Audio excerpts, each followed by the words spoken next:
Tervetuloa Closion version 24.4 julkaisuesittelyn pariin. Videolla tarkastelemme vuosineljänneksen keskeisiä päivityksiä, joihin sisältyy kuukausittaisten julkaisujen parannukset. Päivitykset parantavat tiedonhallintaa, tehostavat työnkulkuja ja tarjoavat optimoidun käyttäjäkokemuksen. Aloitetaan! Vastayksikön valinta syöttöpohjilla. Vastayksikön valitseminen on nyt joustavampaa. Voit valita syöttöpohjalla vastayksikön mistä tahansa hierarkiasta, sisäisiä eriä ja konsernitason muita eliminointeja varten. Avaa tiivistetty siirtymispalkki ja navigoi 20 000 tai 70 000 sarjan pohjalle.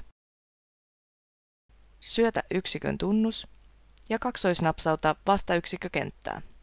Käytä dynaamista hakutoimintoa löytääksesi ja valitaksesi yksikön haluamastasi hierarkiasta. Napsauta OK, lisää tilinumero, syötä arvot ja tallenna muutokset. Parannus poistaa tarpeen ylläpitää yksiköitä ulottuvuuksille 1-9 pelkästään ensimmäisessä hierarkiassa.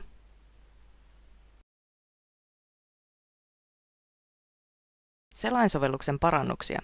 Lisäkenttien syöttö. Lisäkenttäarvojen lisääminen selainsovelluksessa on nyt helpompaa uuden ponnahdusikkunan avulla.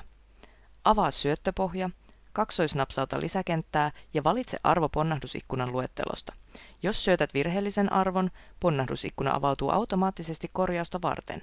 Tämä tekee tietojen syöttämisestä tarkempaa ja helpompaa. Dynamic Reporting – lisäkenttien suodatus. DR-datakaava Closion Dynamic Reporting lisäosassa tukee nyt suodatusta ulottuvuuden lisäkenttien avulla. Lisää tai muokkaa soluun asetettua DR-datakaavaa ja määritä suodattimet lisäkentille. Tuettuihin operaattoreihin kuuluu muun muassa suurempi kuin, pienempi kuin, yhtä suuri kuin, ei yhtä suuri kuin ja niin edelleen. Erota useat suodattimet pystyviivalla ja operaattorit arvon sisällä puolipisteellä.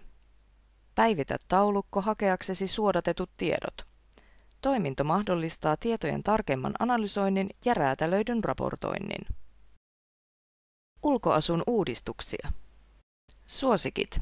Lisää tehtäviä tai pohjia suosikkeihin käyttämällä lisää suosikkeihin painiketta. Suosikit näkyvät nyt selainsovelluksen kotisivulla oletuksena. Muokkaa tarpeen mukaan ja tallenna muutokset kätevästi. Ylläpitoviesti. Ota ylläpitoviesti käyttöön tai poista se käytöstä uudella kytkimellä. Käytä uutta päivämäärän valitsinta ajoittaaksesi viestin näkyvyyden ja kirjoita viestejä useilla eri kielillä. Virheilmoitukset. Korostetut valintakentät ja virheilmoitukset ohjaavat käyttäjiä korjaamaan puuttuvat tai virheelliset arvot tehtävän valintanäkymässä.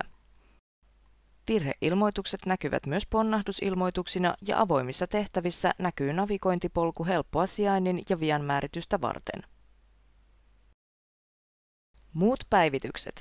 Versioon 24.4 sisältyy myös Data Uploader -toiminnallisuus ulottuvuusyksiköille, pohjien avaamisen tehostaminen tietokannasta, parannettu integraatio muiden Insight Software-tuotteiden, kuten Certain Disclosure Management, kanssa, mittajärjestelmällä tietojen vienti- ja tuonti ESG-raportointia varten sekä varausten hallinta pääkäyttäjän tehtävissä.